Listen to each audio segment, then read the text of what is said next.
Amigos, bienvenidos a su podcast Conversemos. Yo soy Sergio Solís y como en cada entrega tengo invitados sumamente especiales. Y bueno, hoy me voy a atrever a leer la hoja de vida, ya que tenemos un profesional que ha encontrado del diseño, la publicidad y el deporte, formas de conectar emociones, contar historias y construir una identidad. Ahora que se está hablando mucho el tema del branding, la marca personal. Se trata de Jean-Paul Aguiló, licenciado en publicidad y con una maestría en dirección de arte, cuya trayectoria lo ha llevado a participar en importantes proyectos de branding y marketing deportivo en la República Dominicana. Su trabajo ha estado presente en elementos presente en elementos que miles de fanáticos utilizan con orgullo, desde logos, uniformes y gorras para las estrellas orientales. Ustedes saben que yo soy de las Águilas Ibaeñas, así que vamos a tener una buena conversación hoy. Hasta el desarrollo de piezas de identidad para la marca de la República Dominicana en el Clásico Mundial de Béisbol. Un logro muy importante y que realmente tenerlo por aquí me llena de muchísimo entusiasmo. Actualmente continúa desarrollando proyectos de marketing deportivo junto a su padre, aportando nuevas perspectivas a una industria donde la creatividad juega un papel cada vez más determinante. Bienvenido, Jean-Paul. Muchas gracias por esa introducción, de verdad. Complacido de que me tengan aquí y ustedes saben que este espacio podemos hablar de cualquier cosa, de lo que ustedes quieran saber de mí. De verdad me siento muy feliz de tenerlo. No, perfecto. Mira, yo te había dicho detrás de cámaras que hay que hacer la comunicación familiar. Entonces, lo primero que te voy a preguntar para romper el hielo, y esa pregunta no está en el guión, ¿por qué de las estrellas orientales? Porque soy de allá.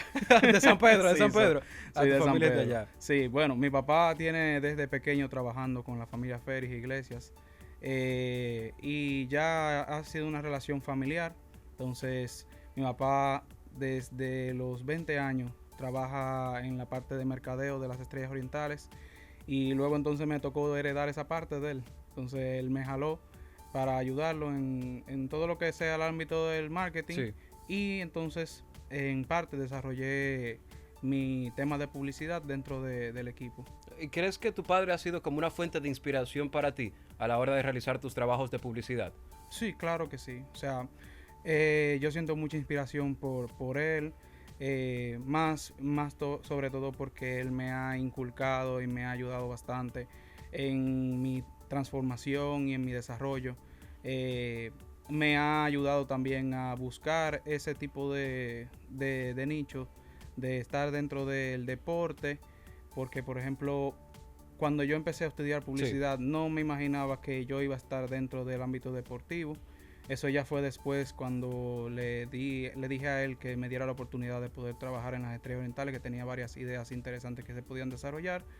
Y ya entonces, a partir de ahí, empezamos a desarrollar muchísimas piezas que si empezamos a mencionarlas, ustedes se pueden identificar y dirán, pero eso fue él que lo trabajó. Entonces, sí, hay una parte dentro que es mía, pero también mi papá me ha ayudado mucho en ese ámbito. Lo que es bueno eso, porque siempre hablamos sobre la importancia de la familia y cómo influye en nuestra forma de actuar, en nuestra forma de pensar. Obviamente no es determinante, porque tú vas creciendo, desarrollándote, conociendo personas importantes en tu vida, pero tu padre, qué bueno que siempre lo tengas ahí presente como referente. ¿En qué momento te diste cuenta que ibas a dedicarte a la publicidad, al diseño y estabas vinculado al mundo del arte? Bueno, desde el colegio, Desde pero fue una decisión repentina. Hay que decir la realidad. Yo hasta cuarto de bachillerato pensaba estudiar arquitectura. Arquitectura. Ajá. Bueno, mira, está relacionado un poco porque tiene que ver con diseños, menos Sí, matemáticas. Claro. No, y en esa parte no tenía inconveniente porque tengo un tío que es arquitecto, entonces mis primos también son arquitectos, la mayoría. Y yo dije, bueno, déjame desarrollarme por ahí porque tengo mucha relación de parte de mi abuelo, de influencias artísticas. Sí. Mi abuelo que estudió en Bellas Artes, mi otro abuelo también que tenía dotes de pintura, un tío también que tenía que pintaba. ¿Y tú pintas? Sí, claro, Sí. pero no lo hago tan Como ellos, obviamente. como hobby tampoco, pero sí. A veces, si me da con hacerlo, puedo pintar un día, si tengo la inspiración de hacerlo. Pero igual también en la parte de diseño, de identidades. Correcto. Hay un tema que es de dibujo, de expresión, que es muy vinculado con el tema de artes plásticas. Entonces, sí, al principio yo pensaba estudiar arquitectura. Arquitectura. Luego mi mamá me dijo a mí, ¿por qué tú no piensas, o sea, mira esta carrera de comunicación? La Creo comunicación. Ajá, porque en la universidad le llamaban comunicación. O sea, ámbito en donde yo estudié Sí. es comunicación, pero ya abarca toda la parte de diseño, de publicidad. Y tal. Ok, ok. Entonces, yo miré el pensum y dije, bueno, esto se me puede relacionar un poco más con lo que yo estoy trabajando ahora mismo o con lo que estoy desarrollando. Y ya luego entonces me decidí por entrar a la parte de publicidad. Ah, mira, y hablando de que tienes ya muchos años dedicándote a la publicidad y también hiciste una maestría en dirección de arte, ¿correcto? Sí. ¿Cómo eso te llevó o cuál ha sido como el gran porcentaje que eso te ha ayudado en la creación de marcas deportivas? Porque obviamente es arte. Para tú fabricar esas cosas, tienes que también tener en cuenta que la gente se sienta identificado con eso. Tú que eres de las Estrellas Orientales, y voy a hacer ese énfasis durante todo el programa, porque yo soy cibaeño, bueno, mi familia es cibaeña, y yo soy de las Águilas Cibaeñas. Sí, sí. Y bueno, ¿cómo ha influido eso? Ese conocimiento técnico sobre publicidad y esa maestría en dirección de arte en cómo creas las marcas deportivas. Bastante, porque entiendo que antes de y después de haber estudiado la carrera y Sí. hacer la maestría, tuve un enfoque mucho más diferente de en cómo enfocar cada una de las piezas que yo iba a desarrollar. Por ejemplo, en las Estrellas Orientales, ¿cuál fue mi principal trabajo? Trabajar el tema de la identidad del equipo y cómo esa identidad yo podía aferrarla a un sentimiento de una ciudad. Ese es, vamos a decir, el enfoque que uno trata de buscar en la parte de cómo comunicar las Sí. cosas. Entonces, ¿qué yo hacía básicamente? Me aferraba a un sentimiento, me aferraba a algo propio de la provincia y entonces ya luego desarrollaba toda la parte de comunicación del equipo y cómo se iba a reflejar eso. Entonces sí, está muy relacionado. Luego ya te voy a mencionar varias piezas que yo Sí. he hecho, que tú vas a ver que que hay cosas que se vinculan y son muy interesantes. Sí, que a propósito de eso, dime, esos elementos que conectan con la gente, o sea, Ujú. ¿cómo tú lo identificas? ¿Y cuál fue ese proceso para tú entender qué es lo que quiere la gente y cómo los colores, cómo los logos, cómo los uniformes se reflejan con la identidad de las personas en San Pedro de Macorís, por lo menos? La Sultana del Este, me gusta llamarla así, pero así es que popularmente se llama. Pero ¿cómo tú te diste cuenta de ese factor? Bueno, había algo que no se estaba explorando dentro de. Ya en Estados Unidos sí se estaba haciendo. Sí. En la parte de diseños de uniformes y al final, a la larga, el diseñar uniformes tiene que tener un aspecto de arraigo hacia una ciudad, pero al mismo tiempo también tiene que eso convertirse en sell, o sea, Venta, ¿verdad? tiene que vender Sí. al final. Entonces, ¿qué nosotros estábamos haciendo y qué buscamos realizar? Cuando estaba yo dentro del equipo, nosotros trabajamos una pieza bastante interesante, que es, vamos a decir, en Estados Unidos llaman City Connect, pero es como una pieza de uniforme, pero que conecta con la ciudad que representa ese equipo. Oh, ok. Entonces, en el año 2019, si más no me acuerdo, creo que esa Sí, fecha, sí, 2019. fue que yo trabajé un diseño que es muy conocido en las Estrellas Orientales, que se llama el uniforme Cachispa. Bueno, Cachipa. Ok, cachipa. Eh, ¿Y qué es ese uniforme? La cachispa es el bagazo que bota la caña de azúcar. Oh. Entonces se hizo un uniforme totalmente negro con los monumentos inculcados dentro del uniforme, con la tipografía que se utilizó para las estrellas, era la tipografía retro, que es la que actualmente se utiliza, esa yo la trabajé. Y ese uniforme fue un boom, porque fue el primer equipo que desarrolló una pieza totalmente bueno, a mi esposa no le gusta mucho esta palabra, pero Sí, es sí. disruptiva. Es una pieza totalmente disruptiva. Cambió totalmente esa parte de cómo utilizar los uniformes y que fueran o sea, que sean piezas comercializables, Sí. que De convertirlo en venta. convertirlo en venta, mayormente antes de lo que se veía en un uniforme, simplemente una pieza de vestir el pelotero. Ok. Pero ahora se está buscando transformar eso a una pieza de moda. Entonces, luego de ahora tú ves que varios equipos utilizan más uniformes dentro de su gama de selección que tienen. Por ejemplo, el Licey ahora tiene 6 uniformes, el Escogido tiene 4, las Águilas tienen 5. Y por cierto que tú mencionas a las Águilas, Sí, yo sí. inclusive hasta he trabajado con ellos. Oh, ¿en serio? Sí, claro. Ahora me caes mejor.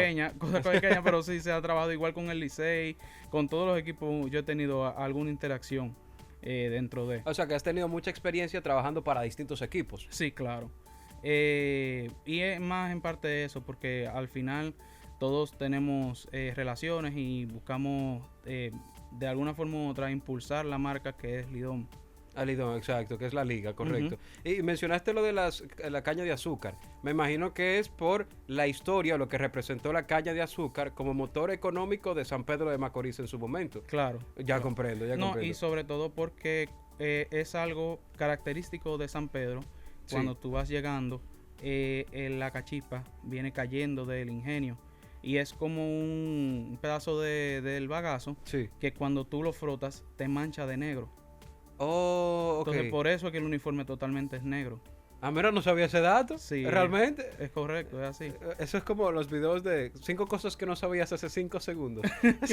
Entonces, wow, de verdad que no sabía que era por esa razón que era negro el uniforme. Porque también mencionaste la parte, y eso es muy interesante, la parte donde dices que ya no se utiliza el uniforme exclusivamente para el pelotero, sino que se quiere convertir en una ropa de moda, para que los fanáticos se sientan identificados y puedan ponerse ese poloché, ese uniforme, cualquier día que quieran. Exacto. Esa es la meta de ustedes realmente. Es correcto, porque por ejemplo, la costumbre del dominicano es vestir el uniforme de su equipo favorito desde octubre hasta enero. No, fanáticos que somos, ¿eh? Pero lo que estamos buscando es que, por ejemplo, yo pueda ponerme un uniforme para ir al cine o para ir al malecón. Que eso se ve mucho en Estados Unidos, déjame decirte. Claro. El tema de los abrigos y todo eso. Incluso en Estados Unidos hay una cultura con tema de los uniformes. No es tanto utilizar un uniforme porque yo quiero representar un equipo. Exacto. Muchas veces, y incluso eso viene desde la NBA, hace varios años que ellos estaban trabajando esa misma parte, y ya luego ahora vino con la MLB, que tener piezas que puedan ser utilizables para cualquier ocasión, que sean un poco más diferentes a lo que representa la marca, salir un poco del molde. Sí. Y que a la gente a la larga termine gustándole. Sí, no, exactamente, porque al final es como mencionábamos, esa idea que teníamos sobre los uniformes deportivos de los equipos de béisbol es muy tradicional, y yo creo que hay que cambiar la cultura o ir transformando la cultura con pequeños cambios como esos, que los dominicanos se sientan cómodos usando una ropa de las Águilas, del Licey, para salir al cine, para salir de fiesta, para ir a cualquier compromiso, obviamente que sea relajado, obviamente porque hay un esquema formal que obviamente ese tipo de ropa quizá no entre, pero sí para un evento casual, uno ir con una ropa como esa. Claro, es correcto. ¿Qué representó para ti o qué está representando para ti, porque tú trabajas con las estrellas ahora mismo, ser parte de un equipo de béisbol que ha marcado la historia del deporte en la República Dominicana? ¿Y cómo fue ese momento de transición en donde descubriste que ibas a trabajar para ellos? ¿Cómo te has sentido después de todo eso? No, bastante, vamos a decir, orgulloso. Orgulloso. Claro. Más sobre todo porque, como te había mencionado anteriormente, es una tradición familiar. Mi familia está muy arraigada con el equipo. Sí. Entonces, llevar esa misma tradición de heredar la parte deportiva de las estrellas y del grupo, para mí me ha llenado bastante de orgullo, tengo que admitirlo. Y el buscar poner un granito de arena en el equipo, eso para mí, eso me va a marcar por el resto de mi vida. Eso tengo que mencionártelo, porque es algo que yo voy a agradecer, de que puedo enseñarle a mis futuros hijos de que mira, su papá pudo hacer esto con el equipo, y ya es algo que va a quedar para la historia. Igual con el tema del clásico también, que para mí el poder haber hecho eso con el equipo, la representación dominicana en el Clásico, que es el evento deportivo más importante que tiene el país, y yo poder haber agregado algo dentro de ella, eso para mí es algo que no tengo como... Sí, no, que trasciende, Exacto, porque no se tengo... quedará contigo toda la vida. Exactamente. Como dijiste, muy, muy bonito de tu parte, tú mencionar que algún día le dirás a tus hijos, mira, yo fui el responsable de esa creación. Y hablando de responsabilidad, ¿cómo manejas la presión? Liderando a todos esos equipos, que me dijiste que, bueno, ahora actualmente con las Estrellas, pero estuviste con las Águilas Ibaeñas, no sé si con los Toros del Este. ¿Llegaste a trabajar con los Toros? No, he trabajado con las Estrellas, ya de manera particular con algunos detalles, Sí. con los diferentes equipos, y ya de lleno, totalmente, con el tema del branding, ya con el Clásico. Con el Clásico. Pero la presión... Sí, ¿cómo manejas eso? Esa responsabilidad. La presión siempre ha sido individual, vamos a decirlo así. Okay. O sea, independientemente de no tengo un equipo, el equipo soy yo y mi cerebro. y mi papá que me apoya, que es el impulsor y el que me ayuda a poder plasmar esas ideas y llevarlas a quienes, cuál es el target sí, exacto. Entonces, la presión al ser individual ha sido bastante fuerte, vamos a decirlo así. ¿Y cómo lidias con ella? No, hay que buscar la manera. La solución, hay que resolver. Claro, porque hay algo que la gente no entiende y eso es importante aclararlo acá. La creatividad es muy diferente, es un lado del cerebro que se desarrolla de forma totalmente diferente al lado matemático. La creatividad no es algo que yo voy a prender un bombillo y ya va a surgir. Por ejemplo, en la matemática es algo que tú por procesos vas a lograr el resultado. Sí, sí. No, la creatividad es totalmente diferente. En la creatividad tú tienes que buscar una inspiración y eso puede tomarte mucho tiempo.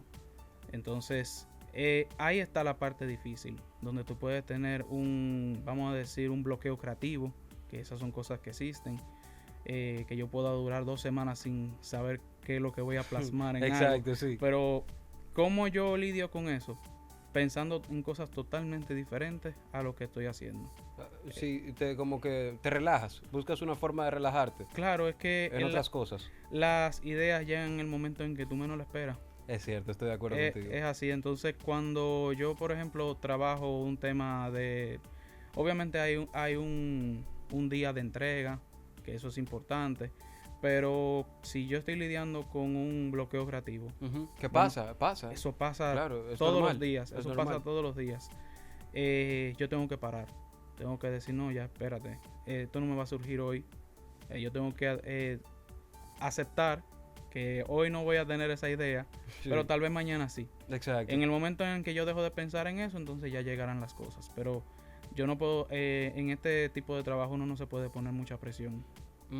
Y también estoy de acuerdo con eso, porque el artista, por ejemplo, mi padre es poeta y él necesita de la musa para empezar a escribir, para empezar a declamar poesía. Y ese proceso de adquisición de musa no se construye, simplemente llega. Y si tú vives bajo una presión constante, muchas veces la musa desaparece o ni siquiera aparece. Porque, como tú mencionabas, las ideas llegan cuando tú menos te la esperas. Y me gustó que mencionaste que lo más importante que puede tener un ser humano, en este caso, en este tipo de trabajos, es tu mente. Y ese es el activo que nadie te puede quitar. Porque te podrán quitar tu dinero, tu patrimonio, tu capital. Pero lo que no te pueden quitar es tu mente. Con esa mente tú puedes crear cosas inigualables y obviamente manifestarlas a través de acciones. Pero, ¿cómo tú haces para adquirir esa musa? ¿Cuál es el ritual que haces? Bueno, ritual suena un poco feo. Pero si tienes algún procedimiento para adquirir esa musa, ¿cuál es? Bueno, por ejemplo, te voy a dar un caso específico. Ok. Con el tema de República Dominicana. Hay varias piezas que yo he trabajado y he tenido que identificarlas saliendo a la calle. Ok. Por ejemplo. ¿Tú sales a la calle? Sí. Si salgo a la calle o doy una vuelta, busco en internet cosas específicas que sean de la cultura dominicana y hay cosas que uno al ojo la tiene y no lo ve. Por ejemplo, dígase, hay cosas en la cultura, dígase el que vende fruta en la calle, el que limpia botas, ese tipo de cosas Claro. que son específicas, que uno no cree que con eso uno pudiera crear arte, pero sí. Y yo he llegado a lograr plasmar piezas deportivas a través de eso. Dígase, por ejemplo, yo he podido trabajar de la mano con New Era, Ok, que sí. es la marca que trabaja el tema de indumentaria de gorras y de equipo para la federación. Sí. Yo he trabajado varias piezas que son, dígase, emblemáticas y que son de la inspiración de la Sí. ciudad. No, y que forma parte de la cultura dominicana. Tú dices, tomar elementos o factores de la cultura dominicana para inspirarte y crear logos, crear uniformes, crear gorras. Y yo creo que es un buen punto de partida porque somos dominicanos. Y lo que conecta con nosotros es lo que pensamos que es cercano a nosotros. Sí. Y qué mejor cosa que utilizar, qué mejor factor que utilizar que la cultura misma de la República Dominicana. Y esta es un poco personal, la pregunta que te voy a hacer. Bueno, más allá de lo que hemos hablado. Para ti, ¿cuál ha sido el mejor proyecto? Ese proyecto que dices es lo más importante para mí. ¿Y cómo te ves de aquí a 5 años en relación a esos proyectos? El clásico. Para mí ese ha sido el proyecto que me ha, vamos a decir, catapultado. Más sobre todo por el compromiso que era Sí, hacerlo. sí. Estamos hablando de haber trabajado en identidad desde cero. Y es, como quien dice, la marca país. Sí, la marca país, exacto. Ujú. Porque, por ejemplo, nosotros tenemos inclusive hasta se trabajó un concurso de marca país, pero Oh, para tema de logo del Clásico Mundial Sí. ya es totalmente diferente. Es la pieza que más se utiliza. O sea, ahora yo te puedo contar que salgo ahora a la calle, sí. si voy a un mall, yo me voy a encontrar con 3 personas, como mínimo, que tienen la gorra con el logo que yo trabajé. Entonces, Wow. para mí eso es, y incluso cuando fui al Clásico, Ajá. la primera vez que fui, eso me marcó a mí, me sorprendió. Ver todas las personas caminando en el estadio, los jugadores, ver a todo el mundo con una pieza que yo trabajé. Eso fue algo, o sea, a mí me cambió el pensamiento Sí, sí. y me cambió la visión de qué era lo que yo estaba haciendo y realmente la importancia de lo que yo estaba haciendo.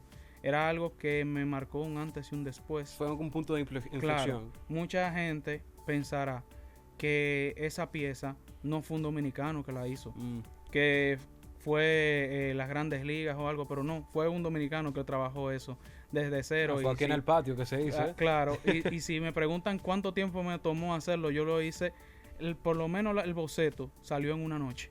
En una noche. Sí, porque yo tuve que trabajar eso en una sola noche. Al otro día yo tuve que entregarle la pieza a Nelson Cruz. Sí, que Nelson Cruz, claro. Es el gerente general del equipo.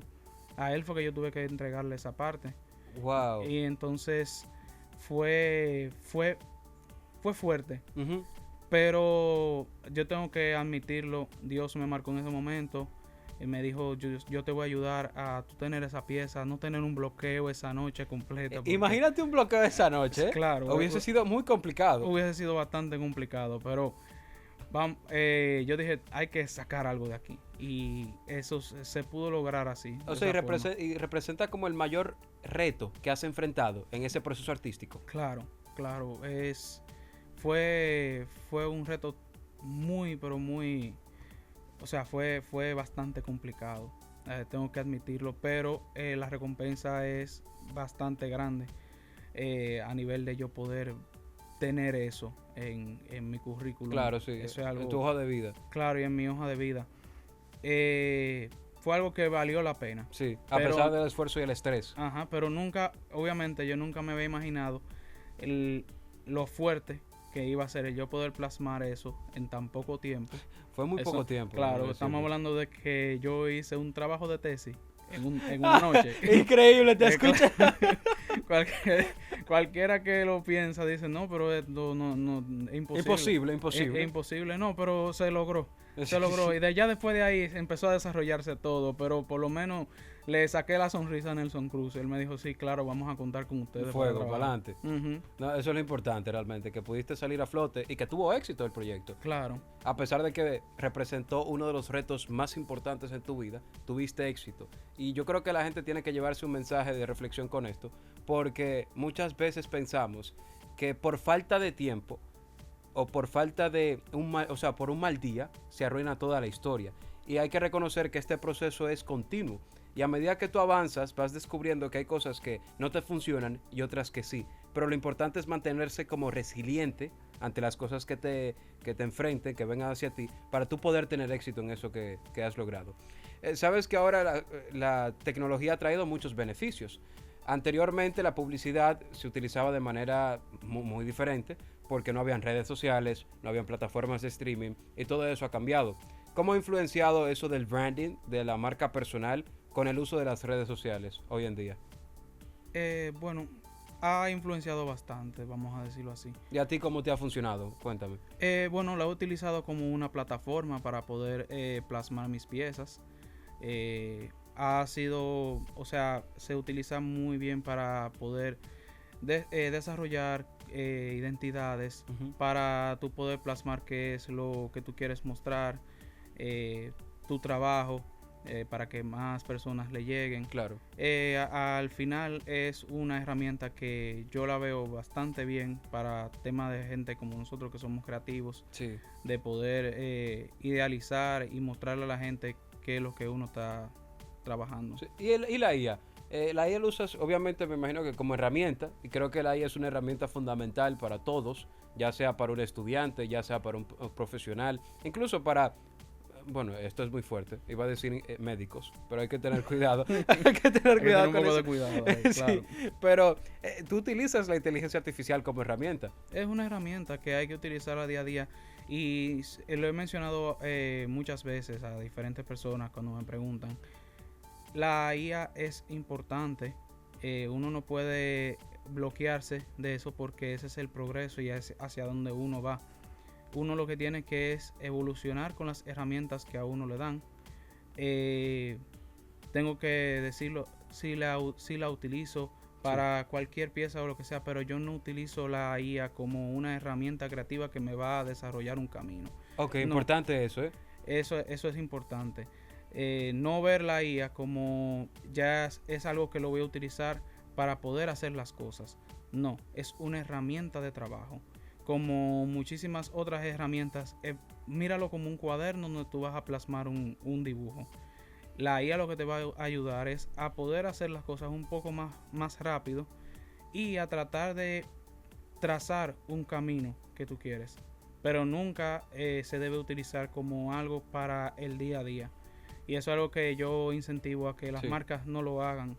O sea, que ahora o sea, la mayoría de las piezas que uno ve el día a día se ven muy genéricas. Se ven pero muy genéricas. Bastante genéricas. Y eso es algo que a la larga le hace daño a las empresas, le hace daño a las marcas. Todo se ve igual. Sí. Y el trabajo de nosotros como creativos y como publicistas, y más sobre todo en el ámbito del branding, es diferenciar. Nosotros tenemos que tratar de buscar puntos diferenciadores en las marcas que la gente pueda ver y no relacionar una con otra. Por ejemplo, yo no puedo ver Pepsi Cola igual que Coca-Cola, pero si las dos trabajan sus publicidades con la inteligencia artificial poniéndole lo mismo, van a sacar la misma pieza. Y no es así. Tiene que ser diferente. No, hay muchísimas marcas que lo están utilizando. Bastantes. Y hay muchas marcas que lo están utilizando de una muy buena forma. De forma estratégica. De forma estratégica. Pero no es para quitarle el trabajo a una persona. Sobre todo más cuando somos gente que tenemos 3 años o 4 años de estudio. Somos personas que hacemos maestría. Sí. La IA en algún momento se va a comparar con nosotros, pero no va a reemplazar la parte humana que comunica una marca. Me gustó esa parte porque hay mucha gente que habla sobre que la inteligencia artificial va a reemplazar el trabajo de muchos diseñadores gráficos, de publicistas, ya que hace su trabajo a través de un mecanismo de base de datos que te crea plantillas, pero es como tú mencionaste, ustedes tienen un trabajo fundamental, que es diferenciar las marcas. Entonces, en ese proceso de creación se necesita mucha creatividad que la IA no te puede brindar realmente. He visto, hay muchos memes también, en donde muestran las plantillas que todo el mundo utiliza para hablar sobre su negocio. Y son idénticas todas. Sí. Le dicen a ChatGPT, mira, créame esta plantilla que diga, ven fulano de tal a mi servicio o producto, a mi negocio para adquirir esos servicios o productos y de esta manera comprar el producto. Pero es que es muy genérico y muy básico. Entonces yo creo que me gustó mucho esa parte en donde tú dices, la gente tiene que empezar a entender que la IA es una herramienta, pero nunca puede utilizarse como herramienta artística para crear proyectos, porque ese es el trabajo de los publicistas, de los diseñadores gráficos, que tienen mucha experiencia y que trabajan con branding y marcas. Actualmente trabajas marketing deportivo y con tu padre, o sea, lo haces con tu padre. Ujú. ¿Cómo fue ese proceso y qué experiencias has aprendido con tu padre, trabajando con tu padre, que yo creo que es un privilegio, es todo un orgullo, trabajando con él de la mano este marketing deportivo? ¿Qué te ha traído? Bueno, me ha traído muchísimas oportunidades. Me ha traído a mí la oportunidad sobre todo de poder hacer cosas ya de la mano con él. Hay gente, o sea, hay una pelea entre si veo a mi papá como mi papá o como mi jefe. Sí, sí. También, pero uno tiene que buscar tratar de diferenciar esas cosas y la relación al final se lleva de lo mejor. Así que el poder trabajar con él me ha ayudado a poder abrir puertas que tal vez yo de manera individual no lo iba a poder hacer. Eso es algo que yo se lo agradezco bastante. Ha sido tu referente. Claro, y él a la larga también me utiliza a mí para poder desarrollar cosas que tal vez él no lo puede hacer, porque por ejemplo, él es mercadólogo. Sí. Yo soy publicista, pero por él tengo noción de mercadología. Claro, exacto. Tienes una visión más amplia. Claro, pero a la larga él y yo nos apoyamos y entiendo que si uno ve esa relación de padre e hijo en el trabajo, de esa forma de cómo tú poder apoyarte con él y él que se apoye contigo, Sí. va a ser siempre satisfactorio. No, súper bien. Y mira, ya para cerrar la entrevista, que me ha gustado muchísimo porque he podido descubrir visiones diferentes y también conocimientos diferentes, porque no es solo lo que tú enseñas, sino lo que has vivido y cómo transmites eso que has vivido. Y ser parte del Clásico Mundial y ser parte de la organización y creación de logos, de uniformes, entre otras cosas, es yo creo que un orgullo y para mí me llena de mucho placer que estés compartiendo con todos nosotros. Y ya para cerrar, ¿cómo ves el marketing deportivo, el diseño gráfico, la publicidad, todo esto en relación a la inteligencia artificial como hablábamos, de aquí a los próximos años? ¿Cuál es el punto de partida? ¿Cuál es el punto final? Aunque no hay punto final, ya que todo siempre está en evolución. Pero ¿cómo lo ves de aquí a los próximos años? Yo entiendo que nosotros como publicistas y más lo que trabajamos en este ámbito deportivo, tenemos que ahora más que nunca arraigarnos la parte de la comunicación humana, de si nosotros vamos a desarrollar una pieza, ver cómo voy a conectar con ese público. Sí. Más sobre todo porque me mencionaste el tema de la inteligencia artificial. Eso es algo que no lo podemos utilizar para estos fines, porque en el deporte, a diferencia de cualquier otro ámbito, el deporte conecta emociones y esas emociones nosotros no podemos ponerlas de lado. Dígase, si yo voy a trabajar una pieza, y eso lo hago aquí a reflexión, Sí. si yo voy a trabajar una pieza para un equipo deportivo, yo no puedo utilizar la inteligencia artificial como mi herramienta cuando lo que yo quiero trabajar, cuando lo que yo quiero comunicar a ese equipo son emociones que la IA no me va a brindar. Entonces, si la IA puede utilizarse de apoyo, pero entiendo que en esta parte todavía nosotros tenemos que hacer nuestro trabajo y no dejárselo todo a ellos. No, de verdad que muchas gracias por ese consejo. Espero que la gente que nos ve a través de las pantallas pueda entender que esto es un proceso de creatividad, de autenticidad y de diferenciarse entre las marcas. Ese es su propósito principal, Jean Paul, de verdad, muchas gracias por estar en Conversemos. No, gracias a ustedes. Intercambiar palabras conmigo, así pude aprender muchísimo y también ahora tengo una visión más amplia. Voy a volver a ver el episodio, sale pronto. Bueno, ya la persona que lo está viendo sabe que salió. Pero yo realmente me siento muy identificado con el uso de la inteligencia artificial, no como dependencia tecnológica, sino como herramienta para agilizar procesos. Entonces, sí que es cierto que en este tipo de trabajos lo más importante es la comunicación humana, como tú mencionabas, pero yo creo que la gente tiene que cambiar ese chip de ya no voy a usar la inteligencia artificial como herramienta fundamental, sino que la voy a utilizar como un proceso, para agilizar un proceso.